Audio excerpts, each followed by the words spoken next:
memuji-Mu dan menyembah-Mu. Biarlah ini menjadi gaya hidup setiap kami yang mencintai dan mengasihi Engkau. Sebab kasih dan rahmat-Mu itu selalu baru. Setiap pagi, setiap waktu, setiap saat. Tidak ada habis-habisnya buat setiap kami. Orang-orang yang Kau cintai dan Kau kasih ini, ya Abba, ya Bapa. Mari kita berdoa bersama-sama. Ulangi seperti apa yang saya ucapkan. Bapa kami yang ada di dalam surga, dikuduskanlah namamu. Datanglah kerajaanmu. Jadilah kehendakmu. Di bumi ini seperti di dalam surga. Bapa yang baik, berikanlah kami pada hari ini rezeki yang menjadi bagian kami. Secukupnya, cukup untuk memberikan pinjaman kepada banyak bangsa. Sedangkan kami sendiri tidak punya pinjaman. Cukup untuk menjadi saksi Tuhan. Mulai dari Yerusalem, Yudea, Samaria, sampai ke ujung-ujung bumi. Cukup untuk menjadikan semua bangsa murid Kristus dan membaptis mereka dalam nama Yesus.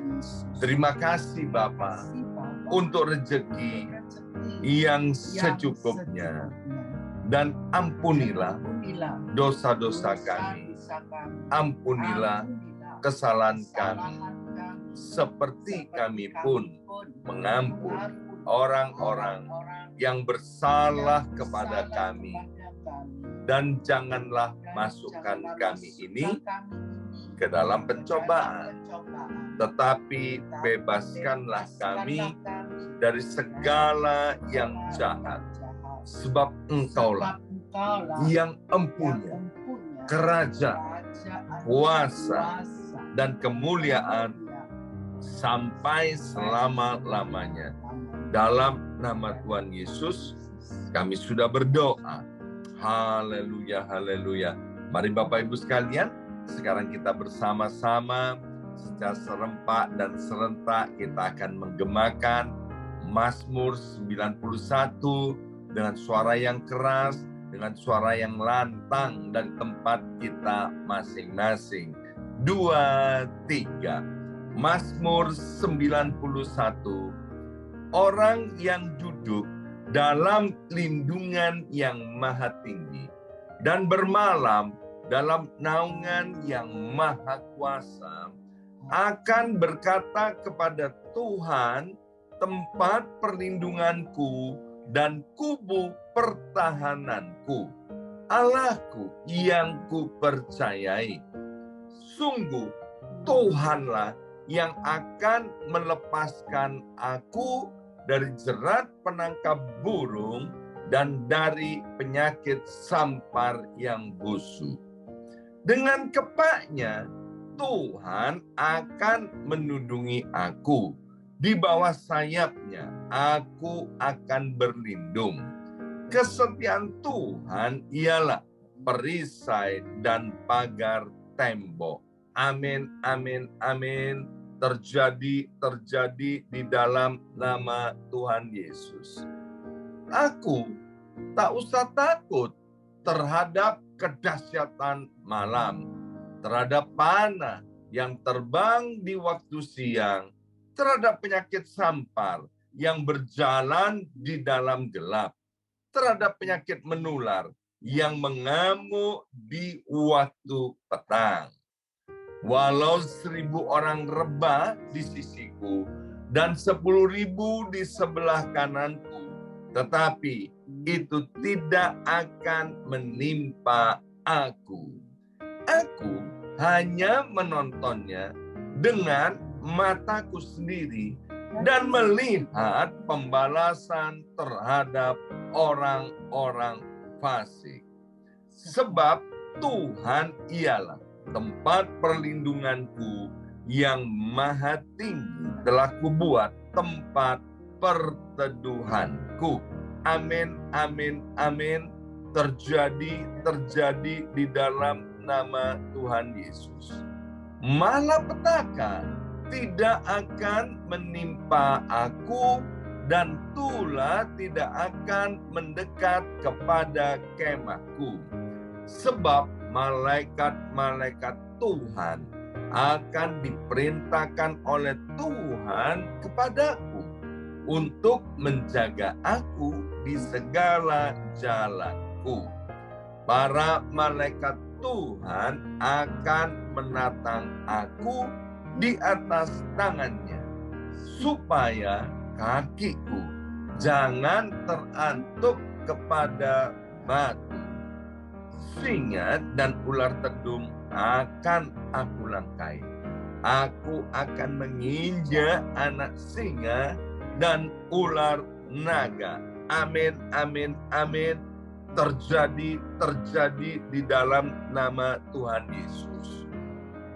Sungguh hatiku melekat kepada Tuhan, maka Tuhan akan meluputkan aku, Tuhan akan membentengi aku, sebab aku mengenal nama Tuhan. Bila aku berseru kepada Tuhan, Tuhan akan menjawab. Tuhan akan menyertai aku dalam kesesakan. Tuhan akan meluputkan aku dan memuliakan aku.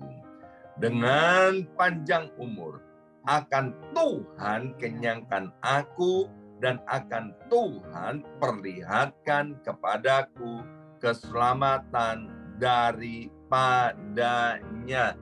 Amin, amin, amin. Terjadi di dalam nama Tuhan Yesus.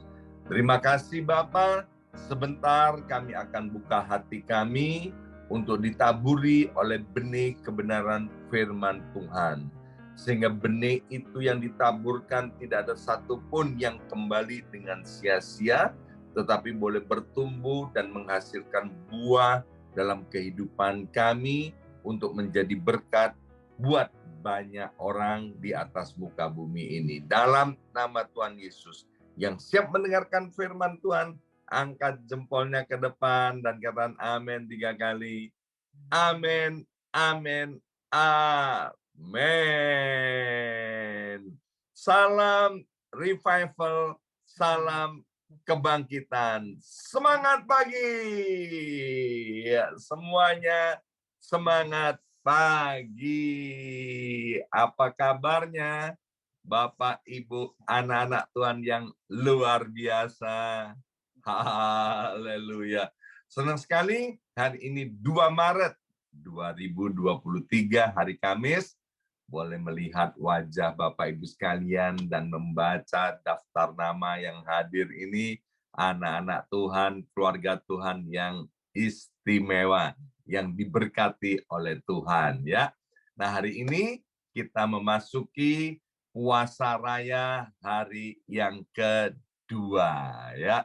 Saya harap Bapak Ibu sekalian dianugerahi kekuatan, kesehatan daripada Tuhan, sehingga kita bisa terus bersama-sama selama 40 hari dalam doa puasa ini, dan kita akan melihat mujizat, kemuliaan Tuhan, keajaiban terjadi dalam hidup kita, ya. Baik Bapak Ibu sekalian, renungan kita hari ini masih dari kitab Amsal pasal yang ke-8. Dan hari ini sampai kepada ayat 17 dan 18. Demikian bunyi firman Tuhan dari Amsal pasal 8 ayat 17. Aku mengasihi orang yang mengasihi aku, dan orang yang tekun mencari aku akan mendapatkan daku. Kekayaan dan kehormatan ada padaku, juga harta yang tetap dan keadilan. Ya, ini ada kata mencari Bapak Ibu sekalian. Di rumah saya ini ada satu jargon tidak mungkin ada barang yang hilang, ya. Semua yang hilang itu pasti bisa ditemukan kembali oleh Ibu Yongki, ya. Kita bercanda begini, suami hilang aja bisa kembali, ya kan? Apalagi yang lain-lainnya, ya. Ada barang yang hilang, kita bilang itu bukan hilang, ya, paling ketelisut, coba dicari, ya kan? Dan cari, ya, itu pasti ketemu, tinggal tunggu waktunya. Mungkin 1-2 jam, atau 1-2 hari, atau mungkin 1-2 minggu. Tapi kalau dicari, pasti ketemu, Bapak Ibu sekalian. Nah, Alkitab bilang, kalau kita mengasihi, ya, mengasihi Tuhan, mengasihi hikmat Tuhan, maka orang yang mengasihi itu dia akan mencari. Dan mencarinya bukan dengan biasa-biasa. Itu mencarinya dikatakan oleh Alkitab mencari dengan tekun. Artinya apa? Dengan tekun. Mencari dengan tekun artinya dicari sampai ketemu.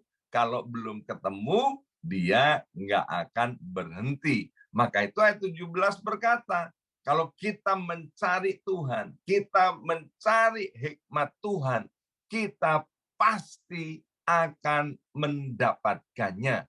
Bukan mudah-mudahan, tapi pasti akan mendapatkannya. Nah, apa yang dicari? Yang dicari tentu sesuatu yang berharga, sesuatu yang bernilai tinggi, sesuatu yang dikasihi. Ya, misalnya Bapak Ibu sekalian, ya, ada barang yang kita cari dan kemudian barang itu nggak ada harganya atau nggak ada nilainya, kita juga carinya asal-asalan saja, nggak ketemu ya nggak apa-apa, ketemu ya syukur, ya kan? Karena yang dicari nggak terlalu berharga. Tapi kalau yang dicari itu berharga, yang dicari itu dicintai, maka pasti akan dicari sampai ketemu. Ya, satu kali Bapak Ibu sekalian, kami kehilangan kunci mobil, ya. Memang kuncinya ada 2, ada serepnya. Maksudnya yang hilang itu kunci serepnya, ya, kunci mobil ini. Wah, seingat kami, ya, kunci ini ada di sini. Tapi kok tiba-tiba rasanya kok lenyap begitu, ya. Itu sampai maaf pikiran tuh rasanya gini, kok bisa ya? Padahal tadi ini Kak, kami baru lihat kunci serepnya ini ada di sini, ada di tempat ini. Cari. Bapak Ibu sekalian nggak ketemu loh. Ya kan, sampai kita cari di halaman depan, di kolong mobil, di mana-mana, ya. Nggak ketemu Bapak Ibu sekalian, ya. Tetapi setelah dicari 1-2 hari oleh Bu Yongki, ternyata ketemu. Kenapa dicari terus-menerus? Karena dikasih tahu, ini Pak, kalau bikin duplikatnya itu $200. $200 itu kalau duit Indonesia kan 3 juta rupiah. Itu kalau dibelikan nasi pecel dapatnya berapa, ya kan? Banyak banget, ya kan? Wah, ini kunci mobil sangat berharga. Ternyata Bapak Ibu sekalian itu kunci mobil jatuh di mana, di hoodie ini loh, di tempat kepalanya jaket, Bapak Ibu sekalian. Jadi waktu ditaruh itu kemudian entah gimana merosot dan masuk ke kepala jaket, jadi enggak kedengaran jatuhnya. Kami cari dengan tekun, dengan sungguh-sungguh, karena itu sesuatu yang berharga. Ya, maka itu Bapak Ibu sekalian, kalau kita mencari Tuhan, kita melihat Tuhan sebagai sesuatu yang berharga. Kalau kita mencari hikmat Tuhan, melihat tanpa hikmat Tuhan, aku nggak bisa hidup. Tentu kita nggak akan mencarinya dengan sembarangan. Alkitab pernah cerita begini, Bapak Ibu sekalian, seperti seseorang dia melihat satu kebun, dan kemudian di kebun itu dia lihat, wah, ini ada harta yang terpendam. Maka orang yang menemukan kebun, yang menemukan ladang itu cepat-cepat pulang ke rumahnya, dan kemudian dia jual semua harta miliknya, dan kembali ke ladang itu, ke kebun itu, dan dibelinya. Mengapa? Karena di dalam ladang itu ada harta benda yang bernilai tinggi, ada harta karun yang bernilai tinggi. Kalau kita melihat Tuhan, kita melihat hikmat Tuhan, nilainya begitu tinggi. Maka apapun yang terjadi, saya percaya kita akan mencarinya, kita akan mengejarnya sampai mendapatkannya. Sebab ayat yang ke-18 tadi berkata, kalau kita mendapatkan Tuhan, kalau kita mendapatkan hikmat itu, maka ada bonus ya yang tersedia, yaitu kekayaan, kehormatan, dan kemakmuran. Siapa sih yang nggak kepingin kaya? Siapa sih nggak kepingin jadi orang yang terhormat? Siapa sih yang tidak ingin menjadi orang yang makmur? Tapi ingat, Bapak Ibu sekalian, tujuan hidup di dunia ini bukan kekayaan, kehormatan, dan kemakmuran. Itu cuman bonus daripada Tuhan. Amin. Kalau kita cari Tuhan, kita cari hikmat Tuhan, kita pasti mendapatkannya. Bonusnya adalah kekayaan, kehormatan, dan kemakmuran. Terus untuk apa bonusnya? Bonusnya itu bukan untuk memuaskan hawa nafsu dan daging kita, karena kita ingat bahwa hukum yang utama dan terutama di dalam Alkitab adalah mengasihi Tuhan Allah kita, dan yang kedua adalah mengasihi sesamanya. Tentu dengan kasih segenap hati, segenap jiwa, segenap kekuatan, dan segenap akal budi kita. Jadi ketika kita diberkati menjadi kaya, terhormat, dan makmur, artinya itu juga agar untuk menjadi saluran berkat bagi orang-orang lain, sehingga nama Tuhan dipermuliakan dan dipakai untuk menjadi saluran berkat daripada Tuhan untuk menjadikan semua bangsa murid Kristus dan membaptis mereka dalam nama Yesus. Ya, itu yang pertama, Bapak Ibu sekalian. Nah, yang kedua dari ayat yang ke-32 sampai dengan ayat 34 dikatakan begini. Oleh sebab itu, hai anak-anak, dengarkanlah aku, karena berbahagialah mereka yang memelihara jalan-jalanku.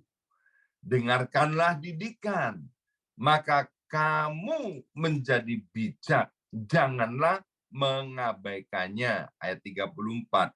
Berbahagialah orang yang mendengarkan daku, yang setiap hari menunggu pada pintuku, yang menjaga tiang pintu gerbangku. Nah, Bapak Ibu sekalian, orang yang mengasihi Tuhan, orang yang mengasihi hikmat, dia akan mencarinya dengan tekun dan dia akan mendapatkannya. Setelah didapatkan, mau diapain? Mau digeletain? Enggak, Bapak Ibu sekalian ya. Maaf, seperti kita orang lagi bercinta-cintaan, kalau udah mendapatkan orang atau pribadi yang kita cintai, tentu nggak akan dibiarkan. Ya, salah satunya yaitu didengarkan. Kata mendengar di sini diulang sampai 3 kali. Artinya mendengar itu penting sekali. Bapak Ibu sekalian perhatikan, Tuhan itu memberikan kita 2 telinga dan 1 mulut. Artinya biarlah kita di hadapan Tuhan banyak mendengar daripada banyak berbicara. Ya kan? Telinga ini dipakai untuk mendengarkan firman Tuhan dengan sungguh-sungguh. Maka itu dalam terjemahan bahasa Inggrisnya dipakai kata listen, bukan hear. Artinya kita ini harus memakai telinga kita untuk mendengarkan firman Tuhan sampai benar-benar mengerti apa yang dimaksudkan oleh firman Tuhan.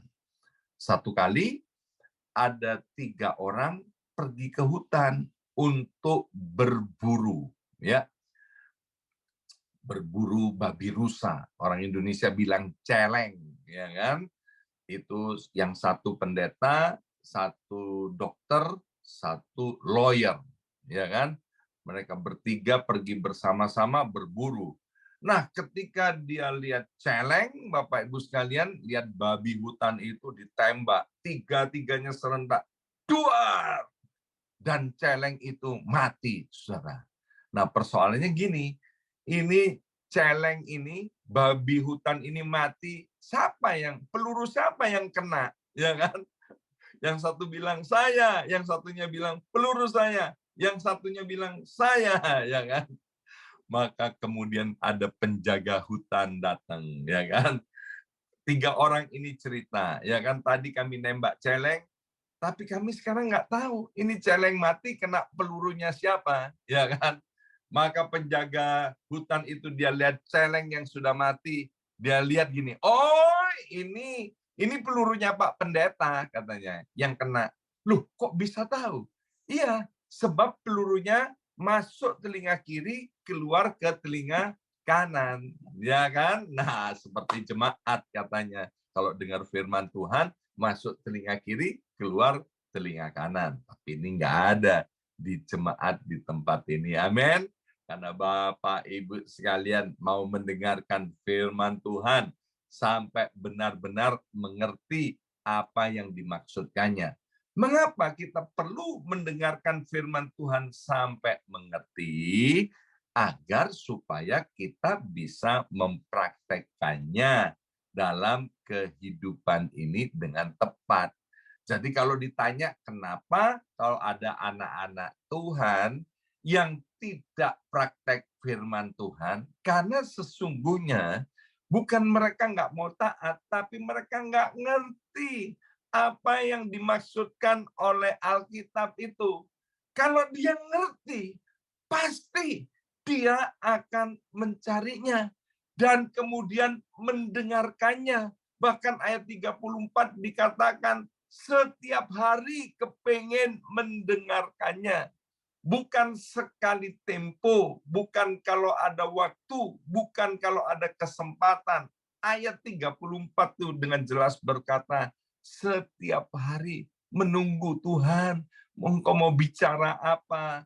Berbicara kepadaku, sebab aku ini nggak tahu apa yang akan terjadi di depan. Tuhan berbicaralah, tuntunlah hidupku. Sebab ayat ini diulang 2 kali. Kalau kita mendengarkan firman Tuhan, sampai kita mengerti, maka kita akan menjadi berbahagia. Bukan karena cuman mengerti. Orang yang berbahagia adalah orang yang mendengarkan firman Tuhan, merenungkannya, dan melakukannya dalam kehidupan sehari-hari.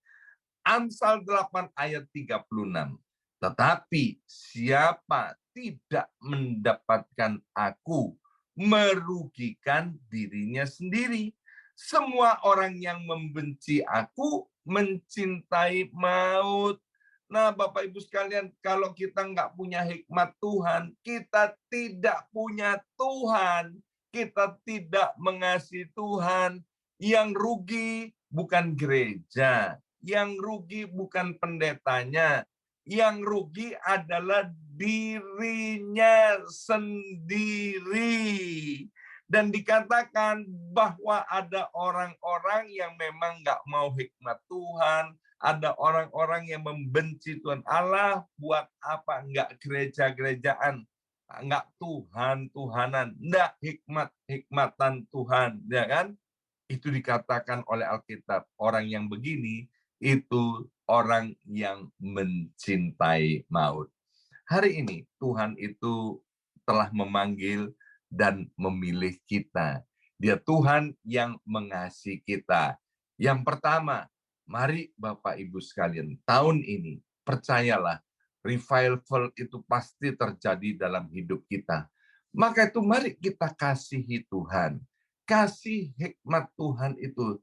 Cari Tuhan itu. Cari hikmat Tuhan itu dengan tekun.